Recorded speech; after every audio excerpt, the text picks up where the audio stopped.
All right, welcome everybody. Happy Tuesday. And we are excited to welcome you all today to our presentation, Our Journey into Learning with Multilingual Communities. Today is a dialogue with some of our community partners, and we are co-hosting today's event with Project Enacted. Jane, did you want to say a few words?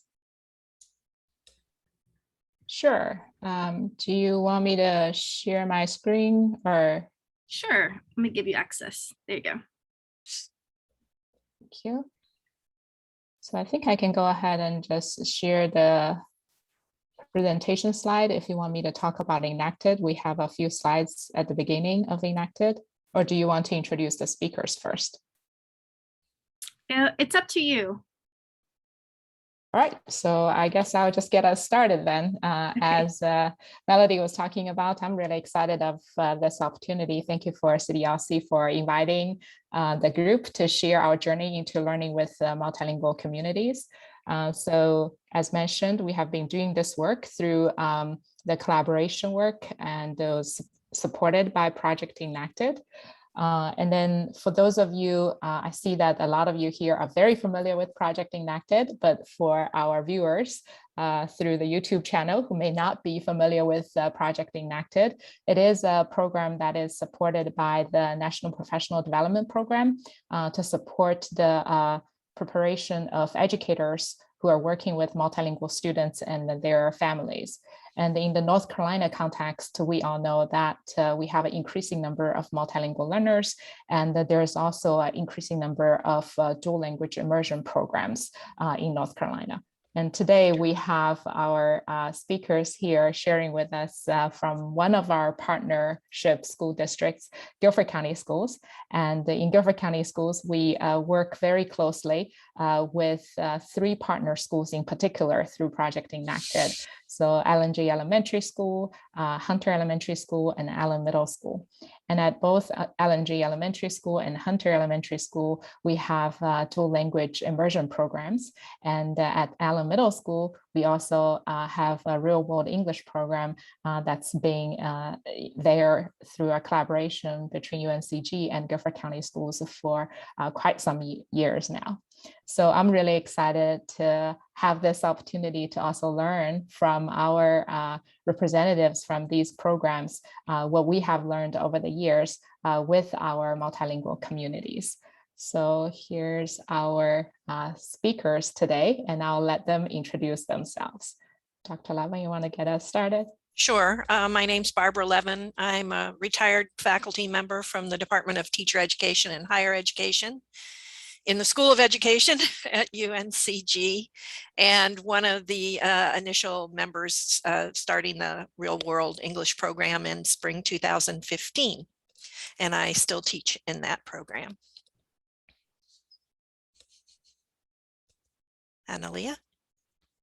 Hi everyone, my name is Analia Wells. I am the dual language curriculum facilitator here at Hunter.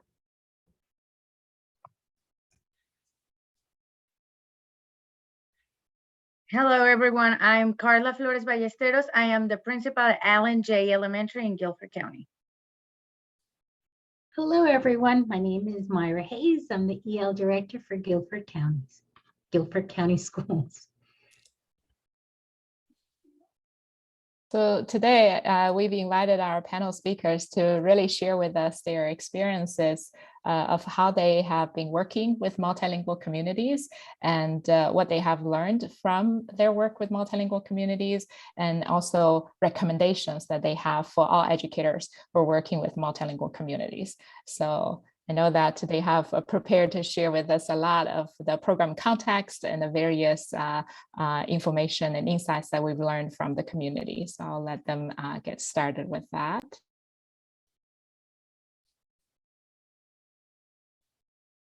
So as you know, as I said before, I am the proud principal at Allen J. Elementary, and we are very, very fortunate to have a very diverse community. We have a high Asian population, which the majority of those students are from Pakistan, and their official language is Urdu. We also have a high Hispanic population, with most of the students being from Honduras. And we have students who are African American and a few white students. But so when you would come into a classroom at Allen J, you would see a lot of diversity within the classrooms, culturally, linguistically, and that's what I think is one of the highlights of Allen J. I was telling Dr. Zock earlier today when she talked to me about my flowers on my hair. Today, if you didn't know, today is International Day of Tolerance. So we consistently talk about our students about being accepting and understanding of others, because we live in such a diverse community. So everybody dressed in their clothing from their area within the US or wherever in the world. So our mission speaks to that. Our goal is our students will achieve their highest potential as members of a global community, because we understand that they're not only citizens of High Point or Allen J, but citizens of the world, and we want to highlight that. And of course, again, we empowering scholars to explore their unique abilities as diverse learners and through global learning. So everything we do, we try to put that culture piece within our lessons. We follow the frameworks and the curricula that the district provides, but we make it our own. So some of the things that we think that we have highlighted in order to bring this community together as a family is, first of all, build strong relationships with our families, our students, and the community at large, because what we do together is hopefully gonna empower students to do better and take ownership in their own learning.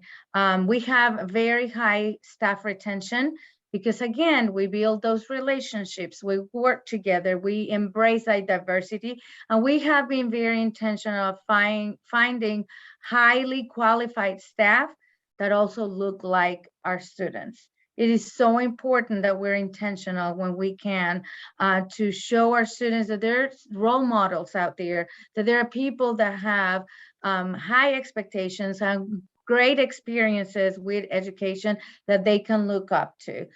We have a very strong Communities in School program, and our Communities in School coordinator goes out to the community. He would go to the mosque, or he would go to, the stores that are around our school, or do home visits to, again, try to identify needs in order to find solutions to meet those needs. And with that, we have two dual language programs. We have the Spanish English, that it's also a Hunter, but we have a unique program, which is the English Urdu program, which is the only program in the United States in this language. So Urdu is the official language of Pakistan. And when the district approaches to, with the opportunity to open a Spanish English program, we expressed our interest in also providing the service and the opportunity to have this program to the district, and they were very supportive, and we have been building this program. And yes, I said building, for Spanish, you find resources that you can purchase, that you can download. With Urdu, you don't. It is very difficult. So we work very, very hard with our staff to find authentic materials, to translate, to create materials that our students need. Like I said at the beginning, we follow the same curricula that the other schools do in the district, but we take those, we make them our own, and we translate the things that we need to translate, and we embed things that represent our students. So we were recognized by, we are included in the Guide of Exemplary Programs and Practices in the US because of the work that we are doing at Allen J, and we're very, very proud of that. And with that, we also have a very high EL population. So one of the things that we spoke with the EL department is, what can we do instead of pulling our students out to have our EL teachers push in? So we have a co-teaching model where our EL teachers push in the ELA classrooms to support instruction, and you have a co-teaching model. Again, we still follow CKLA, ARC, but we take the 3 Ls and we marry them together, and we have a beautiful family, if you want to say, serving our students. So one of the things that we have worked really hard is to have opportunities for our family engagement. One of the things that we do is we send all the information, including the Connect Ed flyers. I just put a little, visual of one of our flyers from last month when we had Red Ribbon Week. We sent everything in the 3 most spoken languages, English, Urdu, and Spanish, to make sure that our parents are informed. Connect Ed on Sunday, we do the same thing. We have different opportunities for example, lunch and learns, and we do we have those opportunities also in the 3 languages. I do not speak Urdu, but I try to learn little phrases here and there so I can assure my parents that they're welcome. These picture shows, we send surveys, and these surveys are also sent in English, Spanish, and Urdu for the families, because we want to hear their voices and we want to make sure that we address their needs. We have a multicultural committee who help us have wonderful activities after school. The latest ones have been drive-throughs, but we make sure that, we include the culture piece in there. We, of course, collaborate with Enacted, and we have different virtual activities and outdoor activities. For example, we had our Title I at the night at the beginning of the year. And again, we had pre-recorded the presentation in the 3 languages. So if I don't speak the language, I go out and I try to find either a staff member or a community member that can help us with that, to make sure that all our parents are included, and all of them are receiving the same information and they have access to the same information as everybody else. We had just our latest drive-through event was last week. It was great. It was called Falling into Reading, and everybody who participated received different prizes, and they were able to do word searches and different things. And they also, the students that came, will receive a free book. So that was very good, and it was a very well attended event. And we have family focus groups coming up tonight, tomorrow, and Thursday, in collaboration with Enacted, to get more feedback and from the parents and see how we can better support them.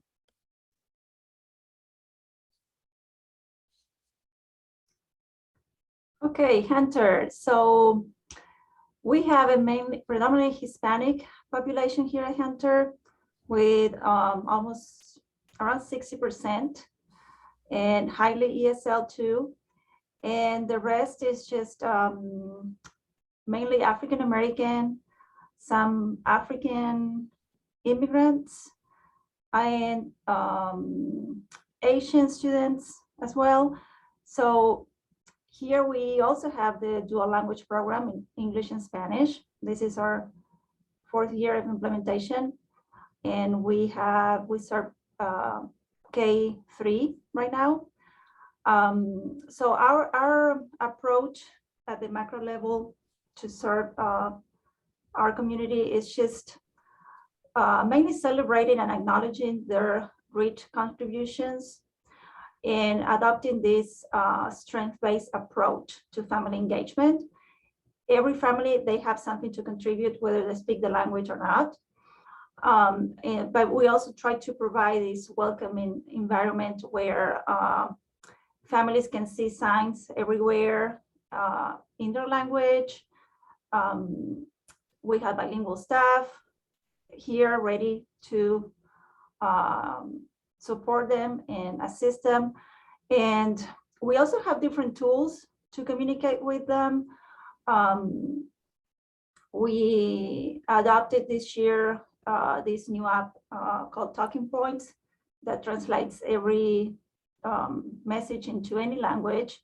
And so the parents receive text messages and they can reply back in their language, and that app translates that into English. So that's working really well.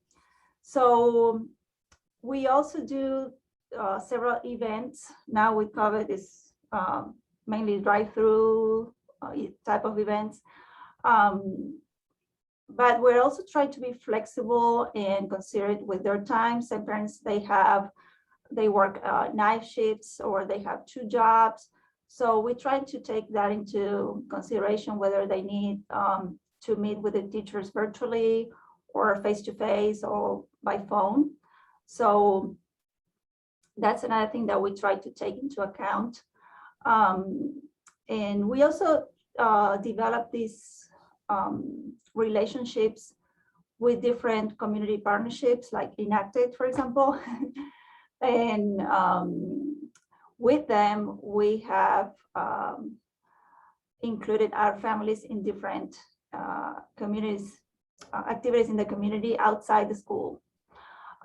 We also try to build home libraries. So we send resources home constantly, so our students can start having their own home libraries, for example, and provide the parents with some other additional resources to support their students.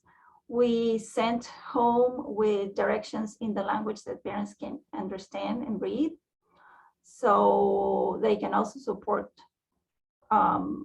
their children using their home language. So that's at the macro level. There's several things that are going on every single day. But at the core, we think that all these families, they can incorporate what they have and what they know into the curriculum. So we don't need to go far just to find something that is culturally relevant. We have it right here in them. And we open our classrooms for parents to be guest speakers and to share their journeys and their life experiences. So in that way, we are letting them know that their life, their culture is part of our curriculum. And that's how we create the cultural relevant piece that sometimes is missing from our resources.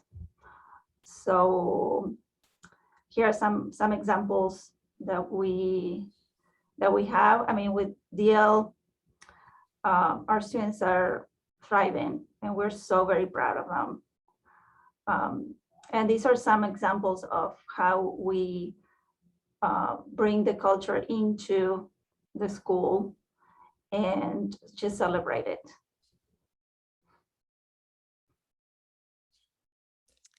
Your data looks really great. That was exciting to see those charts. Absolutely, yes. Yeah.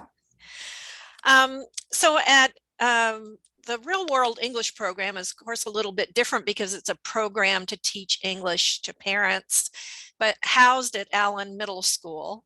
And a little history might help explain that. In the fall of 2014, the parent liaison heard from the parents at Allen that they wanted help improving their English. They wanted to be better able to communicate with the teachers and advocate for their kids. For themselves, they wanted an opportunity to get better jobs or to get promotions in their job and to be more comfortable out in the real world, talking to doctors and in stores and banks and things like that. So she knew someone at UNCG who was a member of the coalition for, at that time it had a slightly different name, but it was still CDLC. And we had been just finishing up some research projects that we called under the umbrella of Community Voices. And when she came and said the parents at Allen would really like English classes, we thought, well, this is a great chance to really get involved with the community, and we thought we could serve that need if we partnered with them. So some of us from UNCG met with the principal and the ESL teacher and the parent liaison at Allen Middle School. And in January 2015, we started offering 2 free English classes on Saturday mornings from 9 to 12.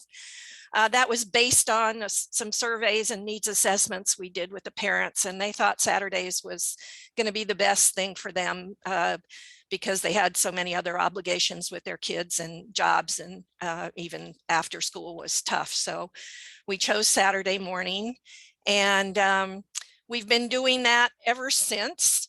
We also knew very early on that if we were going to have the parents come, then we needed a program for their kids, and that they weren't going to get babysitters to come to an English class. They needed to bring the kids. And so we began offering free STEM activities, but adding the A in there for art. So every Saturday morning, the kids were getting science or technology, engineering, arts, or math activities while their parents were in English. We've started trying to figure out the homeschool connection. We had a grant for a little while where we did some parent and child together activities, and we knew that that was best practice and wanted to do that. But the parents, the feedback was, we want all 3 hours of English.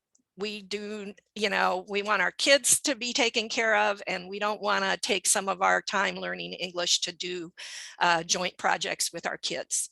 So we thought, okay, we listened, we heard, and so trying to figure out how to continue to involve the home and school connection, we started sending home reading materials in Spanish and English, especially through Reading A to Z, because they have so many leveled books that are in English and Spanish, and we try to match those to the activities the children are doing, so that they can bring the books home and the parents can practice their English and talk to their kids about the activities, and use the Spanish book to help them teach their kids how to read in Spanish, because while most of the kids certainly are fluent in Spanish, it's mostly listening and speaking and not so much reading and writing.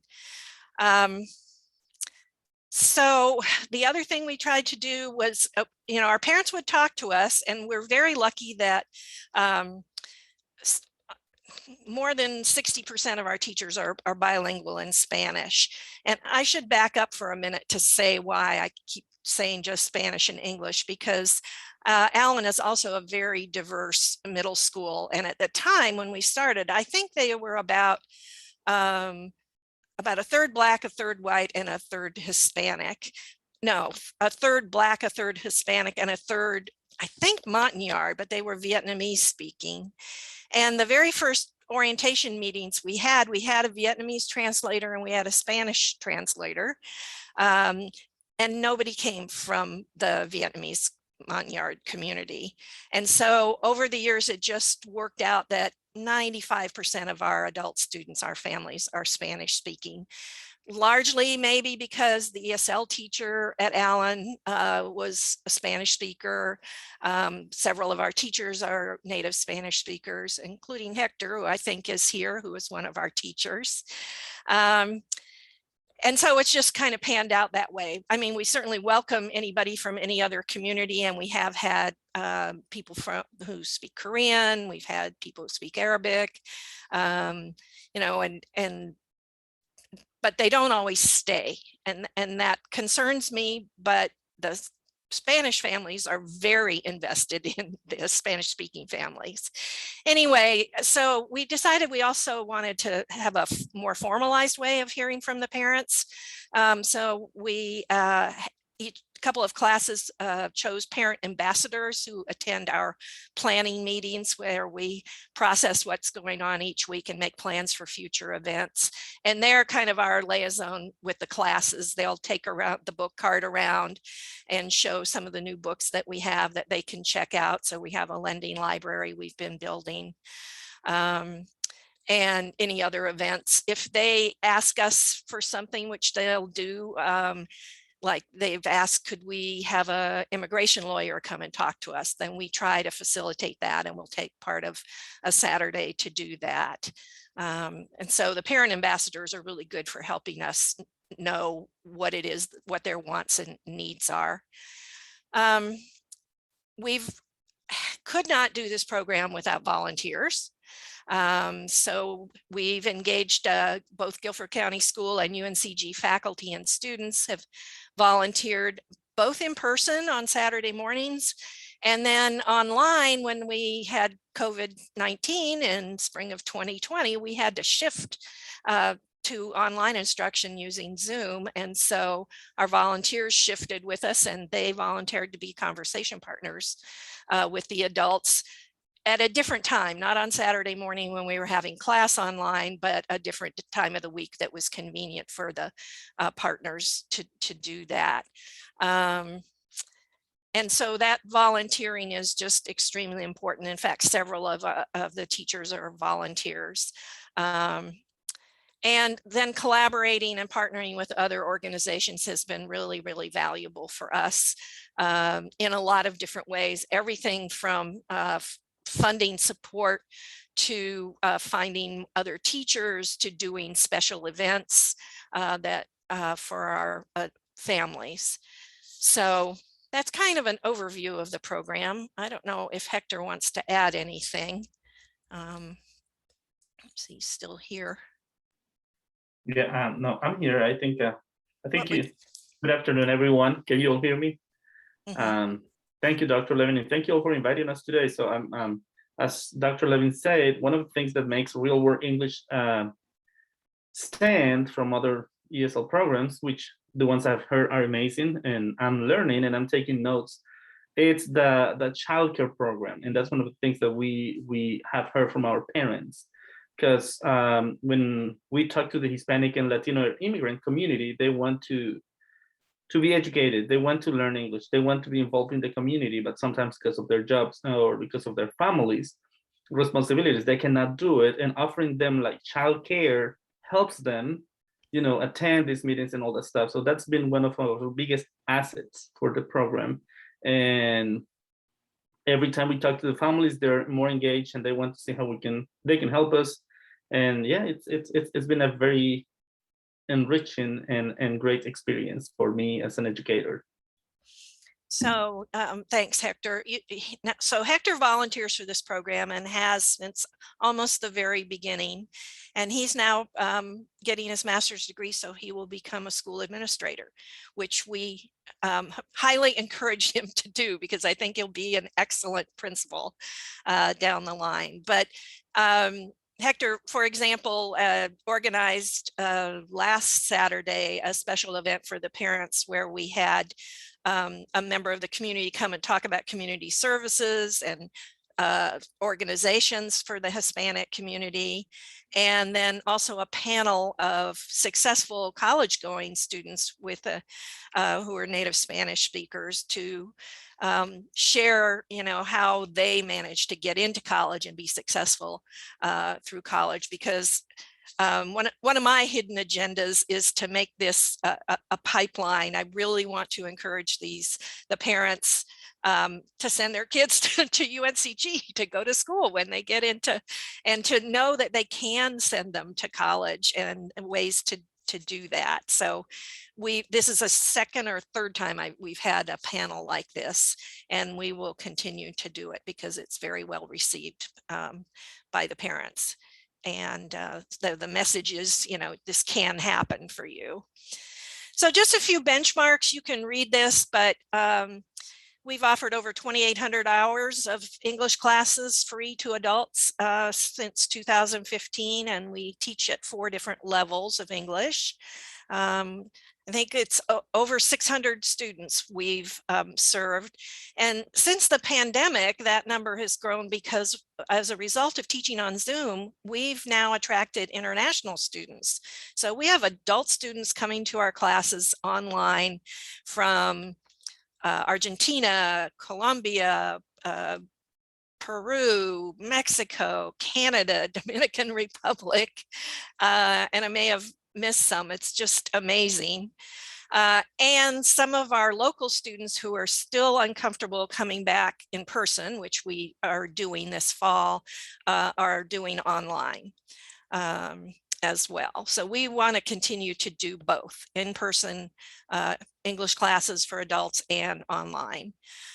We've offered these STEAM activities. The children, maybe it was 15, 20 children came every week. During COVID, we created STEAM activities and we had a drive-through, and they came and picked up the activities for the kids to do at home and picked up their homework, printed homework to do for the parents as well, the local ones. Again, student volunteers and faculty volunteers from UNCG and from GCS I calculated, have given us over 7,500 hours of their time. It's amazing. And about 80 UNCG students and faculty have participated as conversation partners in the last 3 semesters, and will continue to do that. And then, of course, the ongoing support we've gotten from Allen Middle School in Guilford County and from UNCG, both the School of Education, and I should put the Spanish department in there, and CDLC.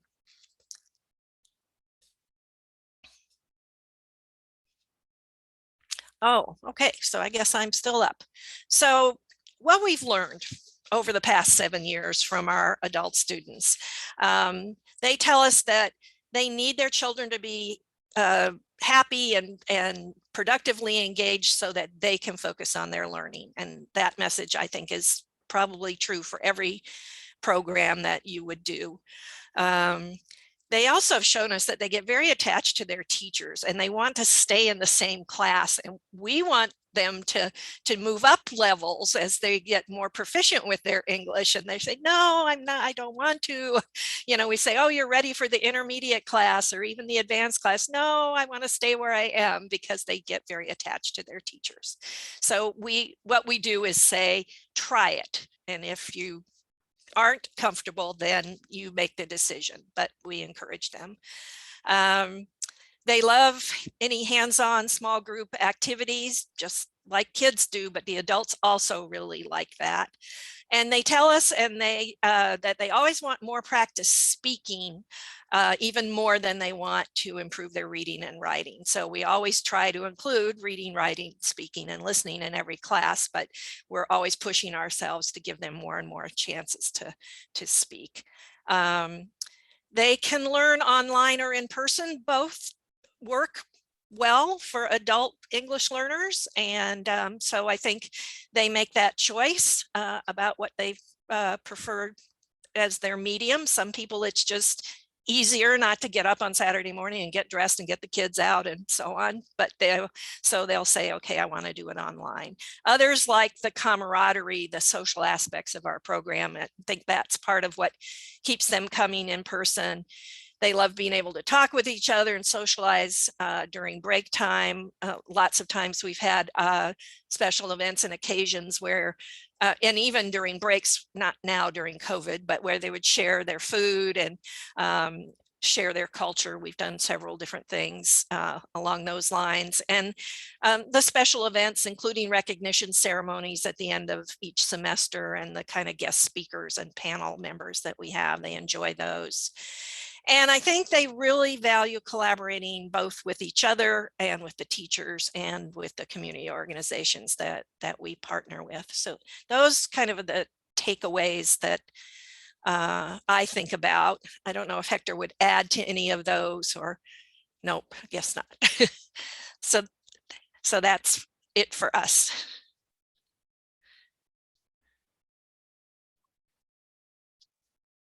All right. So again, you know, I think the question is, what have we learned from the diverse communities? Is they really want to be part of the community. You know, they want their voices to be heard and acknowledged, and that they are welcome. You know, when I came, and I you know, I'm not saying I'm anything better than anybody else, but when I came, I made sure that I had these parent meetings because I wanted to hear the voice of my parents. I wanted to make sure that they express what they were needing. You know, of course, I met with the staff, I met with the students, but I also wanted to make sure that our parents had that voice, like I said, because our parents are their children's advocates, and they're also our best partners, because they want what's best for their kids as much as we want what's best for their kids. So if we create this strong partnership, we're going to better serve our students. And we tell them it does not matter what language you speak, you can still support your students. So if I provide you with resources in Urdu and you can practice those skills in Urdu at home, when your student comes back to school, they can transfer that knowledge into English, or we will help them do that. But best practices are best practices no matter what language you speak. So I think they have felt empowered and acknowledged with that. Again, it's just building the community together to better serve our students. They want to be able to express their concerns. You know, how many times do we have a parent come and say, and, you know, have a concern about their student maybe not doing well, or that they don't feel welcome, any kind of issue that their student is dealing with. If they don't feel that they have a voice and they don't have someone to speak with, like Analia was saying before, in their language, how can they feel that they're, you know, we're doing a good job supporting their student? So it is very important that we partner with places or people who are going to help us cross that bridge. You know, you bridge that communication between school and home. Like I said, for example, I cannot go to the mosque just because of the culture, but I have people who can support me with that and can go to the mosque and speak with the fathers, who sometimes are the ones that make decisions for our Pakistani students. So things like that, that we have to learn and we have to acknowledge. Of course, we have to create our resources.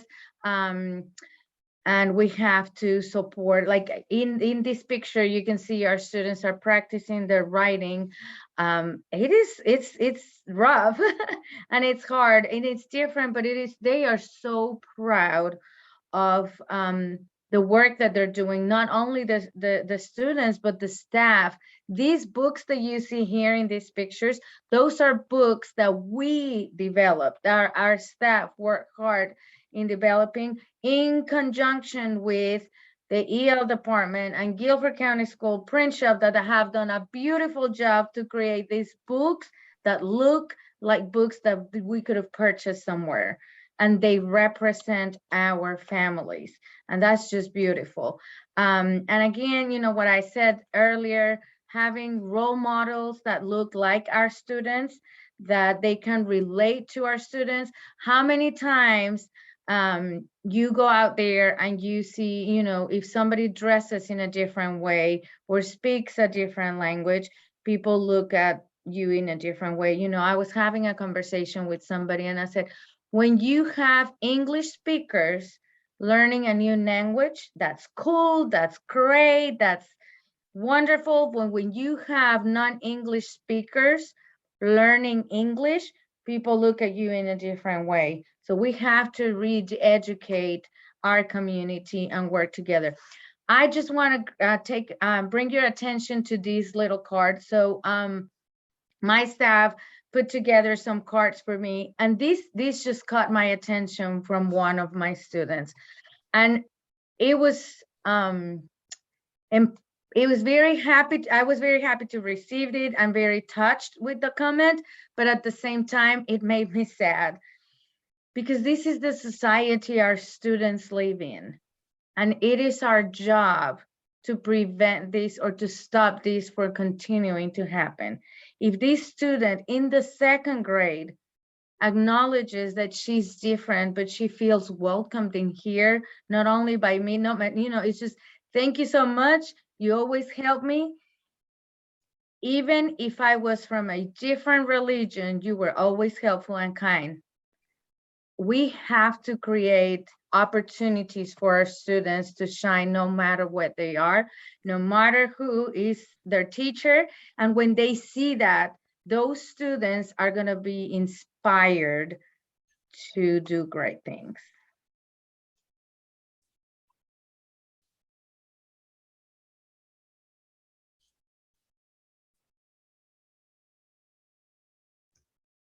I was on mute. There we go. So yeah, along the same lines, like Carla said, despite all our efforts, those barriers continue to exist, and it affects how they access resources. And we learned that these communities, they continue to be oppressed. And that's what Carla was describing, is a prime example how this child feels about her religion.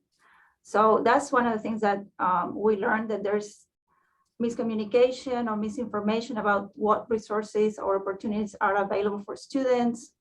In the spring, we hosted this live session for parents to learn about college opportunities with Dr. Gonzalez and Dr. Salk. And so Dr. Gonzalez put together this series of videos and info for parents to learn more about what is out there for students in high school and to access college.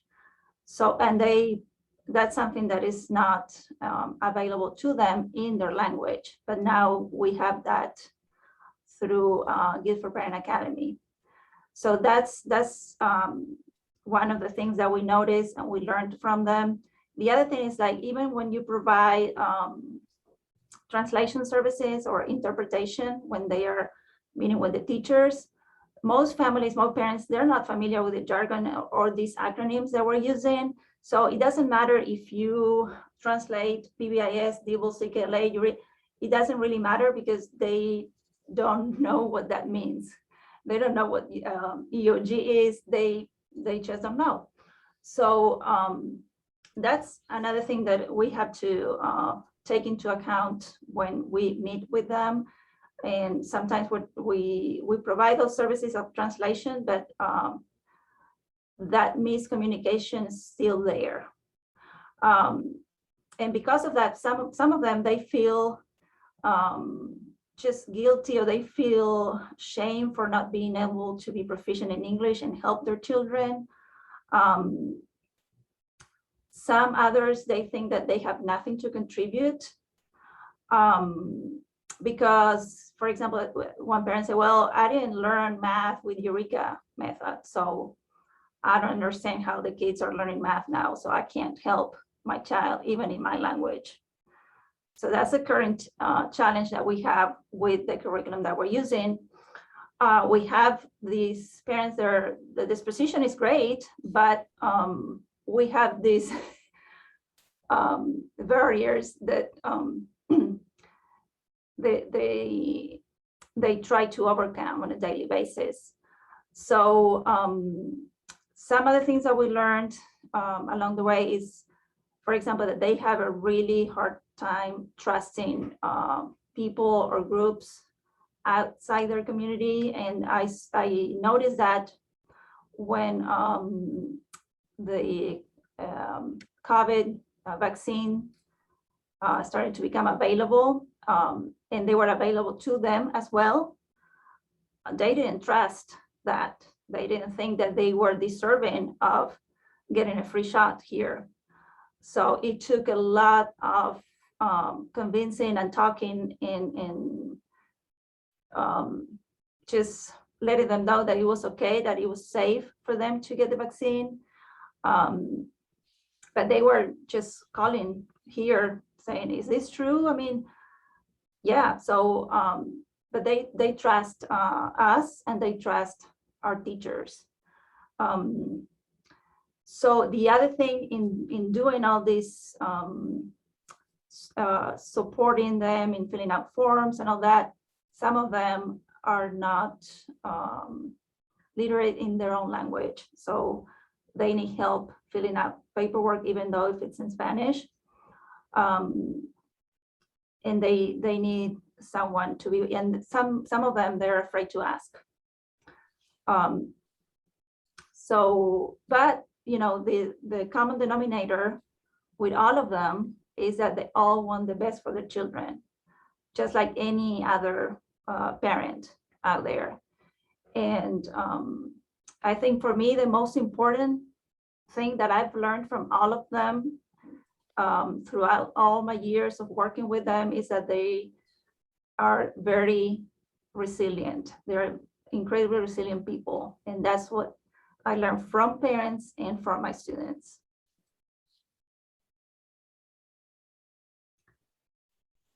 So, Dr. Jane? Yeah, Myra, go ahead. I would like to also include that with Myra Hayes, the EL Director for Guilford County Schools, that it's important to have that wraparound service. As the EL District Office, it is our job and responsibility to help support the schools, the principals, and teachers. Our job here in the central office is the support, but as well as supporting our families, making sure that they do understand the information that they're receiving from school. I always say 3 in 1. We always make 3 phone calls, and if the parents do not answer, make phone calls in the morning, afternoon, and evening after 7 o'clock. If the parents do not answer, the next day we go on a home visit.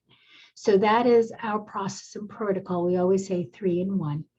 So with that being said, having wraparound services, we also have the adult literacy classes for adults with K-12 tutoring, Spanish for Spanish speakers. We do have Language Line, that is an over the phone interpreting services. And we have interpreters in our top 7 languages at 35 of our different schools. So we do provide Rising Kindergarten Camp, which is a wonderful camp for our little ones to attend for a month at Hunter and at one of our other schools in High Point. So advocating is important. We need to advocate for our families because sometimes we're the only voices that they do have. And we know how the system works. So we are able to maneuver and guide them through our system. One of the other portions of this is wraparound service, and we have received a grant from Christina Smile to provide dental care for our children 6 to 18. So we will start those services identifying students. One of the ones that we just recently received that I'm really excited about is daycare for our teen parents. That literally just happened because when we're doing the research and looking at that, rates among Hispanic and African American are still very high. Teen pregnancy numbers have declined, but in our Hispanic populations and African American populations, it is still pretty high. So we did submit a grant that will provide teen parents, I keep saying moms, but teen parents an option to send their infant free of charge to one of our premier daycares, and that will start in January. So it's a wraparound service. And one of the things I recommend is that remember your word matters. Be honest, be really honest and transparent with our families. They trust you. So when I say something, I always say my word is my bond. You have to be honest with them and you have to be transparent, and they know when you care. And they know when you really care about their kids.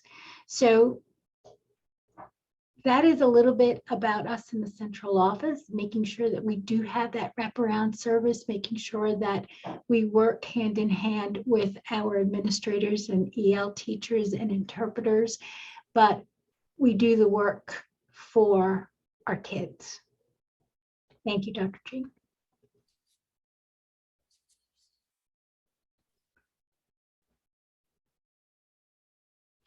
And I do think for us with our, with the EL department, Alan, Jane, Hunter, collaboration is the key. We need to collaborate. We cannot work in silos. The day that we go back to silos is the day that we'll just have all this misunderstanding.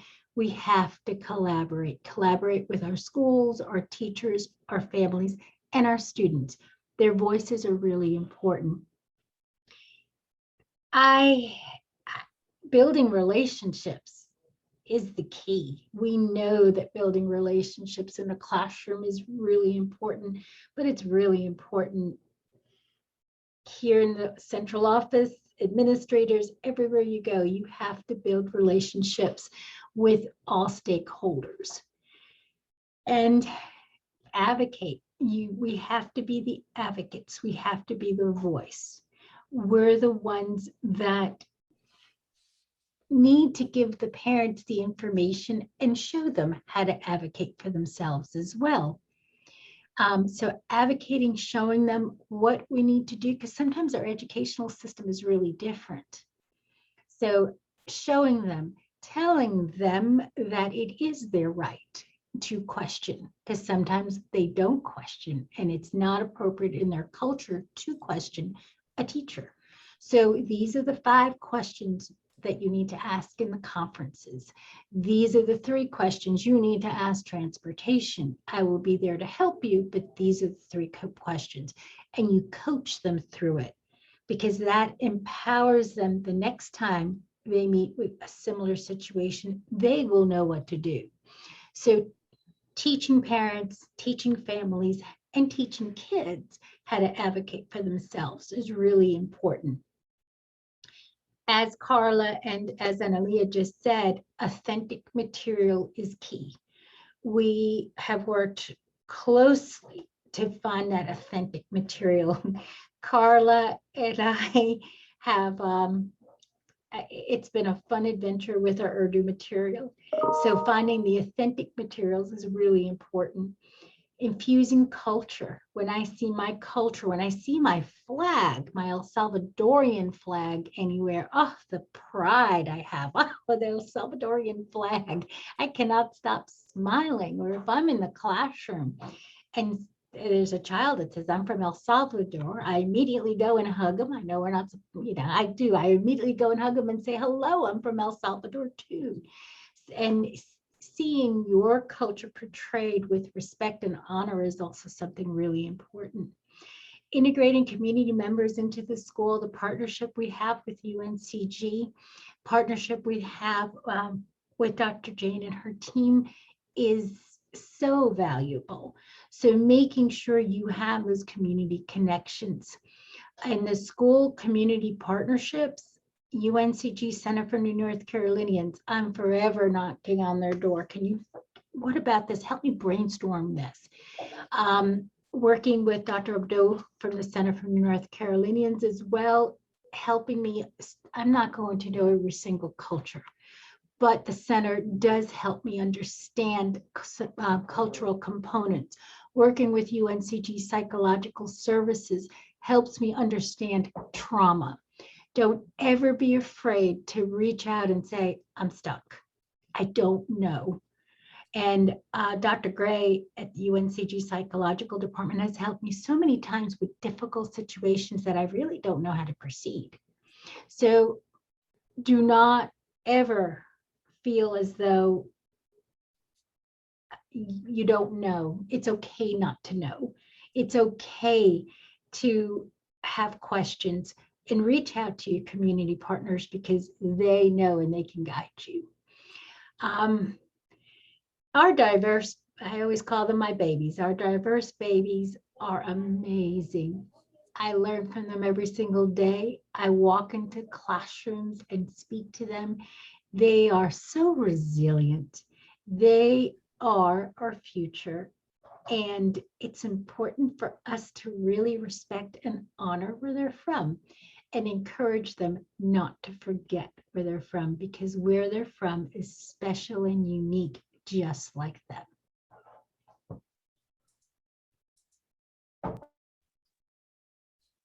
I don't know if any other panel speakers want to add anything else in terms of recommendations for our participants here and also viewers on YouTube.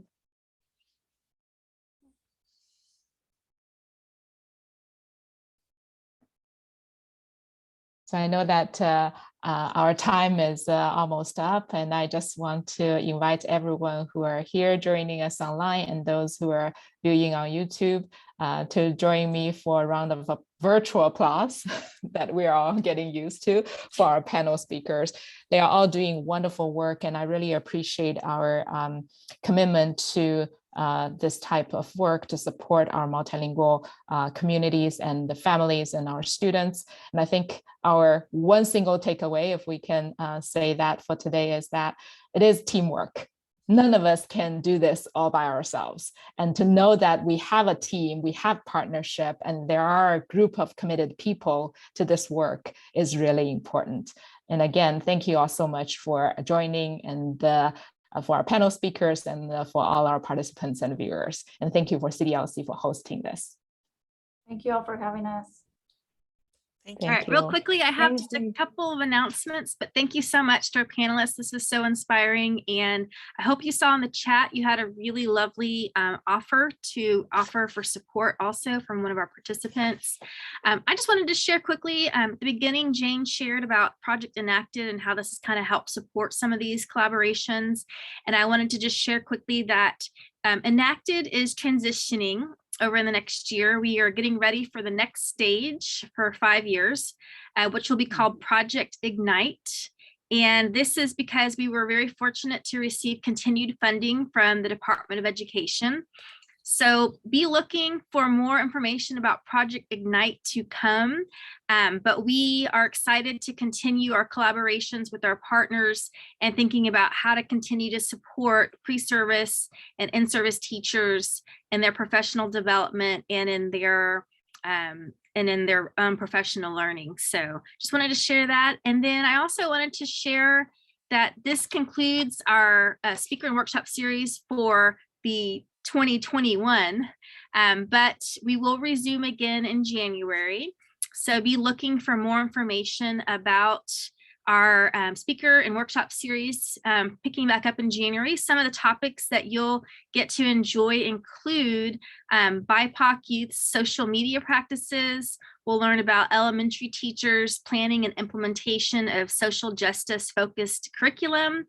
We'll learn about facilitating critical conversations in the classroom, and anti-racist teaching are some of the topics that we'll be covering. And then look for more information coming soon. We will have our conference in February, and we are excited to welcome Dr. Ramon Martinez from the University of Stanford, or from Stanford University. We'll be sending out more information about all of these events very soon. So please stay tuned, and thank you so much for joining us today.